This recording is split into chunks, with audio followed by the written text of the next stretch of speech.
The courtroom gasped as Judge Harrison's gavel slipped from his hand. His voice, once commanding, broke into a trembling whisper. "The woman who once saved my life." All eyes turned toward the frail figure at the defendant's table. Rachel and Mark froze. Why was the judge, the man who held their fate, staring at Evelyn as though she carried their destiny? And there she stood, Evelyn. To the court, just a frail widow. But to Judge Harrison, and soon to everyone, she was far more. Before we peel back this storm, let me ask, have you ever been betrayed by the very family you sacrificed everything for? If you have, you are not alone. Before we dive into today's dramatic story, don't forget to subscribe to Twist Stories and ring the bell. Here you'll find tales of sacrifice, betrayal, and shocking twists that will make you rethink family, justice, and love. Where are you watching from? Drop a comment below. Your story might even echo in our next video. For nearly 40 years, Evelyn had lived in the same house. The home where her husband Thomas whispered vows, where her granddaughter Lily took her first steps. Every corner was filled with memory, but to her son-in-law Mark, it was just real estate. One afternoon at the dining table, his words cut sharper than knives. "This place is falling apart, Evelyn. You should move into a nursing home. Memories don't pay the bills, and memories won't fix the roof." Rachel said nothing. She just lowered her eyes and sipped her tea. That silence hurt more than his insult. Soon the visits increased. Mark's eyes scanned every cabinet, every corner, calculating. And then Rachel delivered the first blow. She arrived with a box, gathering her mother's treasures without asking. Thomas's watch, Evelyn's wedding ring, even her mother's locket. "It's safer with us," she said coldly. And when she tossed the family photo album into a donation box without even opening it, something inside Evelyn cracked. Then came the trap. One night, neighbors rushed in, smoke curling from the kitchen window. Evelyn knew she hadn't cooked, yet the stove burned, flames rising. Mark folded his arms smugly. "See? She's a danger to herself, maybe even to Lily." Rachel nodded, as if convinced, and the neighbors, witnesses to her supposed decline, looked on. Evelyn's knees gave way. Her own daughter and son-in-law were building a case against her, painting her as unstable so they could strip away her home. That night, in her late husband's dusty study, Evelyn opened a hidden box in his desk. Inside, an envelope sealed with wax, and a cassette marked in Thomas's handwriting. She pressed play. His voice filled the room. "Evelyn, if you're hearing this, I know how love can be twisted by ambition. Don't let them take your dignity. I've left instructions and proof. Use it when the time comes." Her breath caught. Proof? Instructions? The envelope in her hand suddenly felt heavy enough to turn the tide of everything. Evelyn sat at her kitchen table, the afternoon sun slanting across the faded lace curtains. The scent of chamomile tea filled the room, but it couldn't soften the tension that thickened the air. Rachel scrolled on her phone, while Mark's sharp eyes traveled along the cabinets, the walls, the ceiling, always measuring, always calculating. "This house is like an old coat, Evelyn," Mark said casually, drumming his fingers on the table. "Stitched with good intentions but falling apart at the seams. Don't you think it's time to let it go?" Evelyn's fingers tightened around her teacup. "This isn't just a house. It's where Thomas and I raised Rachel, where Lily learned to walk. It's our history." Mark leaned forward, voice smooth but cutting. "History doesn't pay property taxes, and memories won't fix a leaking roof. You've had your time here. Now it's time for practical decisions." Rachel kept silent, her gaze pinned to her phone. That silence stung more than Mark's words. If you've ever sat in a room where the silence of someone you love hurt louder than the insults of a stranger, what would you have done?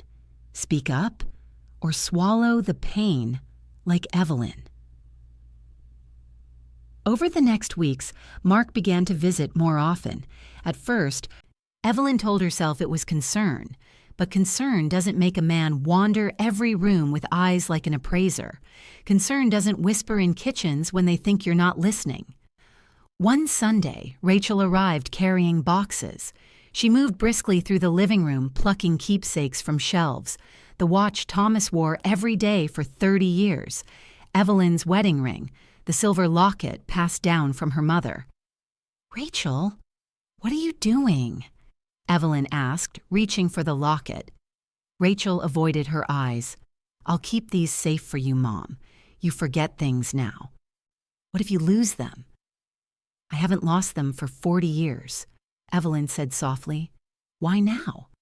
Mark appeared in the doorway, smirking. "Because you're not as careful as you used to be. We're trying to help you." Help. That word, so sweet on the surface, so bitter underneath. When Rachel tossed the family photo album into a donation box without even opening it, Evelyn pressed the album to her chest, her heart thudding. "Not this," she whispered. "You can't keep clinging to the past," Rachel muttered, her voice flat. And for the first time, Evelyn wondered if her daughter still saw her as a mother, or merely as an obstacle. It wasn't long before Mark orchestrated something darker. One evening, the neighbors were invited over under the guise of catching up. Evelyn was flattered, until she realized she was the stage, not the host. The realtor Mark had brought walked through the home, clicking her tongue. Open concept would work here. Tear down this wall, update the flooring, new appliances. Evelyn felt invisible, as though she had been replaced by numbers on a spreadsheet. Then, in the middle of polite conversation, someone shouted, "Smoke!" They rushed to the kitchen, where the gas stove hissed under an empty pan, flames licking the edge. Evelyn froze. She was sure she had turned it off. She always did. Mark stepped forward, his face painted with mock concern. "See? This is what I've been telling you. She forgets things. This could have burned the house down." Rachel looked around, embarrassed. "Mom, how could you—" But before Evelyn could answer, Mrs. Chang from next door spoke. "I stopped by earlier. The stove was off. I saw Mark go into the kitchen alone after that." Mark's smile tightened. "You must have been mistaken." The neighbors shifted uneasily. The seed of doubt had been planted, but also a spark of truth. Later that night, Evelyn confronted Rachel quietly in the living room. "Why do you let him speak for you? Do you believe I'm losing my mind?" Rachel's voice trembled. "I don't know what to believe. Mark says you're not safe anymore." "Rachel," Evelyn whispered, tears pressing at her eyes. "I raised you. I worked 2 jobs so you could dance in ballet shoes instead of hand-me-down sneakers. I gave up vacations, new clothes, even food on some nights, and now you stand in my living room and call me unsafe?" Rachel flinched but said nothing. Mark entered, tossing his coat on the chair. "Don't guilt her, Evelyn. You're useless now. We're trying to take responsibility. You should be grateful." The word landed like a blade. Useless. Have you ever been told you were no longer needed after years of sacrifice? That your worth expired like spoiled milk? If so, you know the kind of silence that followed. The silence that screams. That night, Evelyn couldn't sleep. She wandered into Thomas's study, a room untouched for years. Dust clung to the books. The leather chair still bore his shape. She sat, the memories rising like waves. She opened the old desk and found a wooden box tucked behind yellowed papers. Inside, an envelope sealed with wax and a cassette tape labeled in Thomas's handwriting. With trembling fingers, she slid the tape into the recorder. Thomas's voice filled the room. "Evelyn, if you're hearing this, I'm no longer there to protect you. But I know you. You are stronger than anyone sees. If Rachel ever turns away, if Mark tries to strip you of dignity, remember, I've left proof. The deeds, the will, the shares. They're yours. Use them. And never forget, respect isn't demanded. It's lived." Evelyn's breath caught. She held the sealed envelope against her chest, tears spilling freely. She whispered into the silence. I thought I had no shield, but Thomas, you left me one. The next morning, Evelyn tucked the envelope into her cardigan. She poured herself tea, her hands steady. When Rachel and Mark arrived with yet another stack of papers to sign, she smiled faintly. Let's sit, she said. Tea first. Mark frowned, suspicious. But he sat. Evelyn set 3 cups on the table, and beside them a small recorder, its red light blinking. Rachel's brows knitted. Mom, what are you doing? Just making sure, Evelyn said softly, that the truth won't get lost. The house was quiet save for the steady tick of the grandfather clock. Evelyn's hand rested on the envelope hidden beneath her shawl, the weight of secrets pressing against her skin, and in that moment she realized she was no longer the victim in their story. She was becoming the author of her own. The morning after that tense tea, Evelyn walked through her house slowly, her fingers brushing along the walls. Every picture frame, every scratch on the wood told a story. Thomas had built more than a home. He had built a sanctuary. And now, that sanctuary had been declared a liability. But Evelyn was no longer trembling. Beneath her shawl, she carried the envelope and the cassette, like weapons cloaked in fabric. She was not reckless. She would not storm at Mark with rage. Instead, she would wait, listen, and strike with dignity. That night, when the house was quiet and Lily slept peacefully in the guest room, Evelyn called Miss Copy Green, the attorney who had once clerked beside her at the courthouse. Bring the papers, Miss Green said firmly after hearing everything, and bring the tape. If what you're telling me is true, you have more than just a defense. You have leverage. Leverage. The word tasted sharp on Evelyn's tongue, but it also felt like justice wrapped in steel. The church basement smelled faintly of candles and old hymn books when Evelyn met Miss Green the next morning. The attorney spread the documents across a folding table. The will, the deeds, the shares in the construction firm. Miss Green tapped one finger on the share certificates. This is your key. Mark works at Prescott and Vale Construction, correct? Yes. And Thomas transferred controlling shares to you before he passed. That means you have authority over projects, contracts, even hiring decisions. Evelyn's breath slowed. So I could stop him? You could do more than stop him, Ms. Green said. You could expose him. If he tries to push guardianship, we'll counter with this. And once the court sees his financial motive, his credibility will collapse. Evelyn nodded, her eyes glistening. I don't want to destroy him. He's Lily's father. Miss Green softened. Justice doesn't always destroy. Sometimes it teaches. Sometimes it sets boundaries. That's what this is about, Evelyn. Boundaries. Rachel arrived later that evening, pale and distracted. Evelyn found her standing in the hallway, staring at the old family portrait. You look so young there, Rachel murmured. Evelyn studied her daughter's profile. I was, and so were you. Do you remember the promise you made that day? That you'd always come home, no matter how far you went? Rachel's lips trembled. Things got complicated. Mark said, he said you'd become a danger to yourself. And you believed him. Rachel's eyes filled with tears. I wanted to believe you were still strong. But every mistake, every story he told... Rachel, Evelyn interrupted gently, you wanted peace. You wanted marriage to feel safe. But peace built on lies is a fragile thing. Rachel turned away, but Evelyn saw the crack forming in her daughter's armor. The seed of doubt was growing, this time not against Evelyn, but against Mark. Mark's patience was thinning. He arrived the next day with a new tactic, intimidation disguised as care. Evelyn, he said, laying out fresh papers. We're touring the nursing facility tomorrow. It's non-negotiable. Rachel agrees. Rachel hesitated, her silence long enough to make Mark snap. Don't you? She nodded faintly. Evelyn smiled, calm, deliberate. "I'll go with you tomorrow." Mark blinked, caught off guard. "You will?"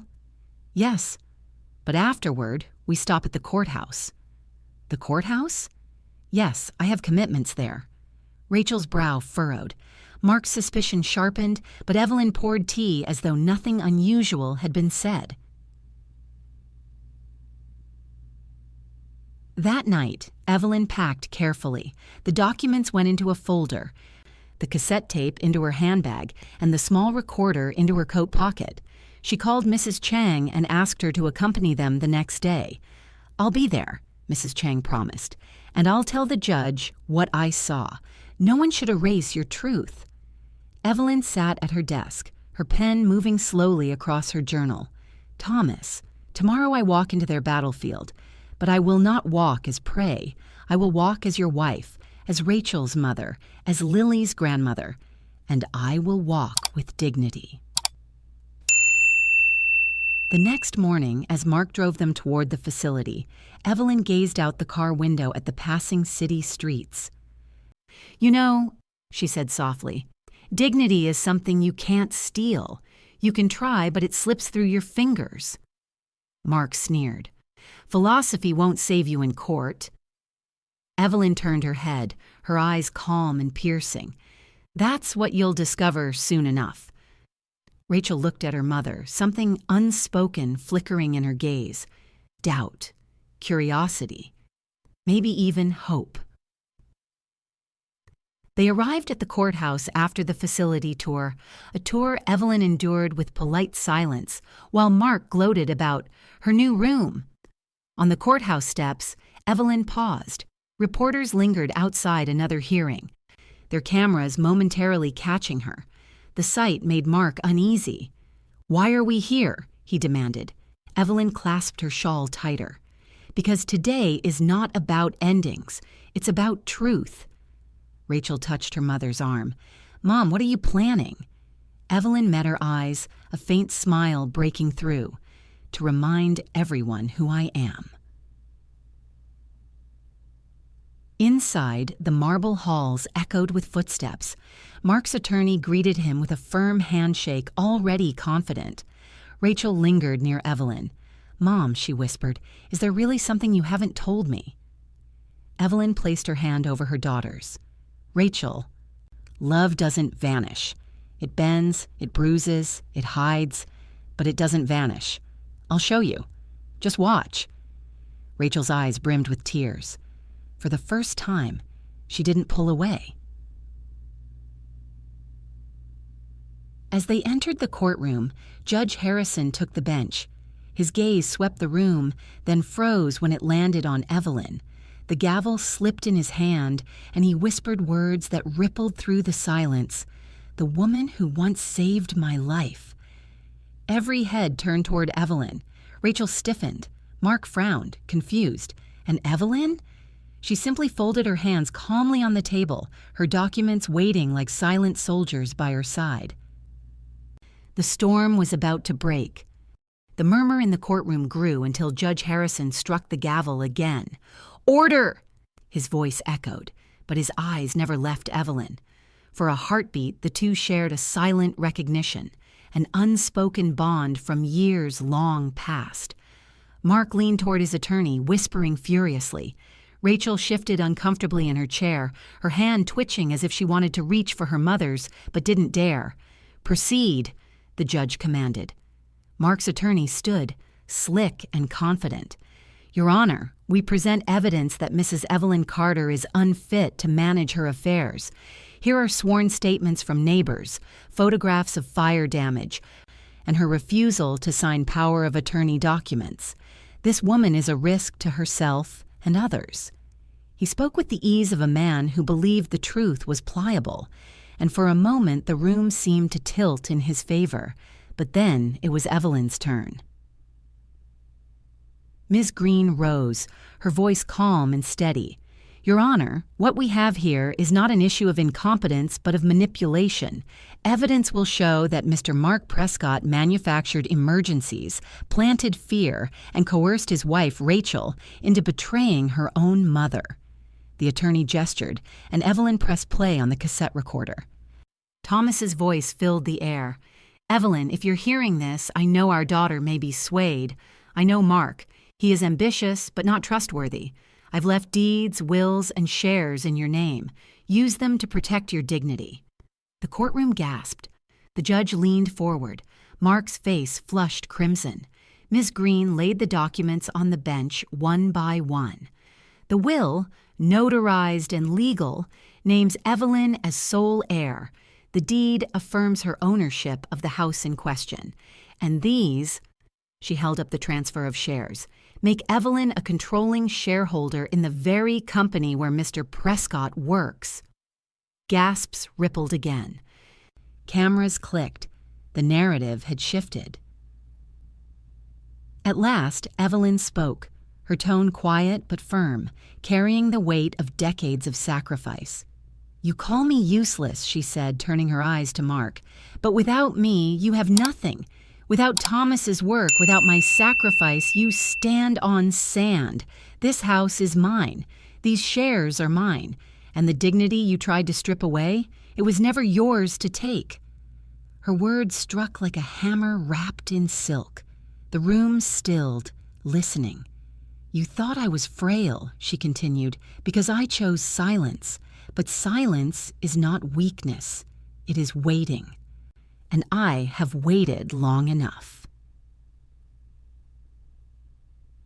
Mark's attorney stammered, "Your Honor, this doesn't disprove negligence." But Judge Harrison raised a hand. "We'll hear the witnesses." Mrs. Chang stepped forward, her posture proud. "I saw Mark enter Evelyn's kitchen before the fire. Minutes later, smoke appeared. Evelyn is careful. It was Mark who staged the danger." The neighbor's words cut through the courtroom like sunlight breaking storm clouds. Others followed, attesting to Evelyn's sharpness, her clarity, her routine at church and in the garden. Then Rachel was called. Her hands shook as she took the stand.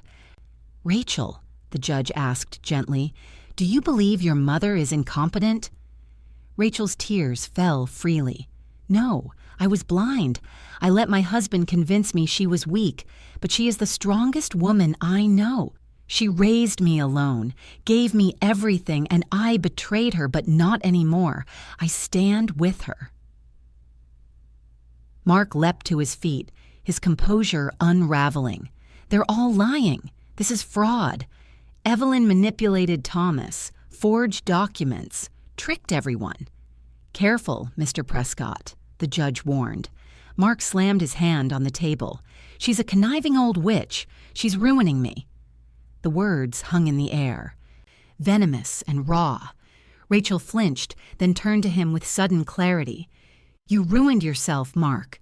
She rose, walked back to her mother, and took Evelyn's hand firmly. The gesture said more than any testimony. Evelyn remained seated, but her presence filled the room. She opened a folder and pulled out one final document. "These," she said, her voice steady, "are minutes from the last shareholder meeting of Prescott and Vale Construction.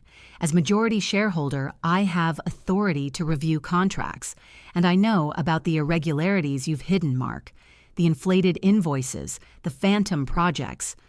I've already informed your board." Mark's face went white. He staggered back as though struck. Evelyn leaned forward, her words cinematic, unforgettable. "This house?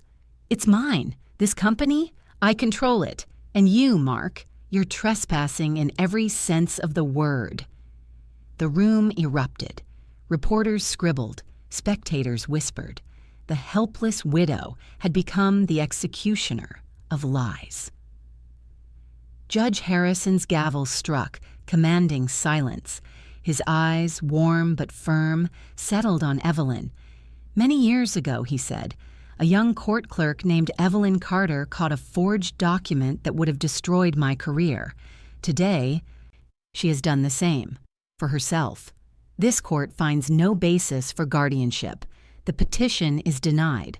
Furthermore, I grant a restraining order against Mr. Prescott for attempted exploitation." The gavel came down with finality. Case closed. Mark sank into his chair, broken. Rachel wept, clutching her mother's hand. Evelyn closed her eyes, a tear sliding down her cheek, not of defeat, but of vindication. Outside the courthouse, reporters swarmed. Evelyn faced them with quiet grace. Respect isn't given by blood. It's earned through love and kindness. Let today be a reminder. Dignity is not something anyone can take from you, not if you refuse to give it away. Rachel stood beside her, no longer silent, no longer complicit. Lily ran into her grandmother's arms, laughter piercing through the haze of tension. And for the first time in years, Evelyn felt not just vindicated, but free. If you had been in that courtroom, watching Evelyn transform from prey to protector, how would you have felt? Would you have cheered, cried, or maybe seen a part of your own story reflected back? Share your thoughts in the comments below. Your voice matters here. And remember, you are not alone. The ivy-wrapped house stood unchanged, yet everything inside felt different. The same wooden stairs creaked under Evelyn's slippers, the same mantel carried framed photographs, but now the air hummed with a new kind of peace. For the first time in years, Evelyn did not fear footsteps in her hallway or papers slid across her kitchen table. She could finally walk through her home without bracing herself for a demand, an insult, or a scheme. Rachel had moved back temporarily with Lily. She cooked dinners beside her mother, apologizing without words as she chopped onions or set the table. Sometimes, Evelyn would catch her daughter pausing in front of Thomas's chair, the one Mark had broken in his rage, and touching its splintered edge with quiet remorse. "Don't replace it," Rachel whispered once. "It reminds me what anger can destroy." Evelyn only smiled, stroking her daughter's hair the way she had when Rachel was small. That simple gesture carried more healing than 1,000 apologies. Forgiveness wasn't instant. It came slowly, like morning light creeping across the floorboards. There were nights when Evelyn lay awake, remembering Rachel's silence, Mark's cruel words, the loneliness of being called useless. Sometimes the memories returned like ghosts, tugging at her resolve. But each morning Lily's laughter rang through the house, and Rachel's earnestness built a bridge over the cracks. Evelyn understood. Betrayal leaves scars, but scars can teach. They remind us of what we've endured and of how much strength it takes to keep standing. One Sunday after church, Evelyn gathered Rachel and Lily in the garden where Thomas once planted lavender. She spoke gently but firmly. Family isn't about obligation. It's about respect. You can love someone and still set boundaries. Rachel, I forgive you, but I need you to hear this. Never again let anyone use my love to blind you. Love is not silence. Tears spilled down Rachel's cheeks. She nodded. I promise, Mom. Never again. For Evelyn, those words mattered more than the judge's verdict. It was not just her dignity restored. It was the hope that Rachel had found her own. News of the courtroom drama had spread beyond their quiet street. Neighbors brought casseroles, cookies, and words of admiration. People stopped Evelyn at the market to say, "You gave us courage." For every woman who had been silenced at a family table, for every elder pressured into giving away their home, Evelyn had become a symbol. Mrs. Chang stopped by daily, checking on Evelyn not out of pity but out of solidarity. "You gave us all courage," she said one afternoon, placing a hand on Evelyn's. "Too many stay quiet when family takes advantage. You showed us dignity fights back." Evelyn's heart warmed. She had not only saved herself, she had given voice to countless others who felt trapped by blood ties and silence. And in those moments, she thought of Thomas. How proud he would have been to see his wife not just endure, but inspire. Weeks later, Evelyn took the inheritance Thomas had secured and created something new, the Home and Dignity Foundation. Its mission was simple: help elders protect their rights, secure their homes, and remind them that age does not erase value. Rachel helped with the paperwork, often staying up late at the kitchen table with her mother, revisiting memories between legal forms. Lily drew the foundation's first logo in crayon, a small house wrapped in flowers, and neighbors pledged their support. At the opening event, Evelyn stood at the podium, her shawl draped over her shoulders, her voice steady. We are told that sacrifice is invisible, that mothers and grandmothers should give without end. But sacrifice deserves recognition. Dignity deserves defense. And today we build a place where no one will ever feel useless again. Applause filled the room. Evelyn's eyes shimmered, but her posture remained strong. It was not just her victory anymore. It was a banner, carried for many. Mark's name was rarely spoken after the trial. His company, shaken by Evelyn's shareholder power, cut ties with him. Business contracts evaporated. Eventually, he left town. Evelyn never celebrated his downfall. When neighbors asked if she felt satisfaction, she answered softly, "Justice isn't about revenge, it's about balance. What's broken must be set right. Nothing more, nothing less." But in her heart, she hoped Mark might one day understand the destruction his greed had caused. Not just to her, but to Rachel and Lily. She did not wish him misery, only realization. That was enough. One evening, Evelyn and Lily sat on the porch, watching the sky bleed into gold and crimson. The child leaned her head against her grandmother's arm. "Grandma, are you happy now?" Lily asked. Evelyn looked at the horizon. The question was simple, yet heavy. She thought of Thomas, of Rachel's tears in the garden, of the courtroom where truth had finally spoken louder than lies. "Yes, sweetheart," she said after a pause. "Happiness isn't about winning. It's about keeping your dignity when someone tries to take it away. That's what makes the soul light." Lily's eyes sparkled with understanding far beyond her years. "Then I'll always keep mine safe, too." Evelyn kissed her forehead. "That's all I could ever wish for you." And in that sunset glow, Evelyn felt the weight of the past lift, not erased, but transformed into strength. If you've ever felt invisible after a lifetime of sacrifice, if you've ever been called useless or watched someone you love choose greed over love, Evelyn's story is yours too. You are not powerless. You are not alone. Have you lived through a moment when respect was denied, when you had to draw a line for your own dignity? If so, share your story in the comments. Your words might be the very light another soul needs tonight. Evelyn's journey was not about revenge. It was about reclaiming what was hers, her home, her dignity, her family's respect.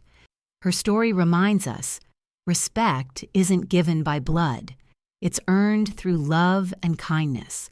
So if you found strength in Evelyn's stand, leave a message below. Write to your past self, your present self, or even to the family member who once hurt you. Let your voice be heard. And don't forget, subscribe to Twist Stories and ring the bell so you never miss another story of sacrifice, betrayal, and the twists that turn pain into justice. Here, no one suffers in silence. Here we remember, dignity always finds its way home.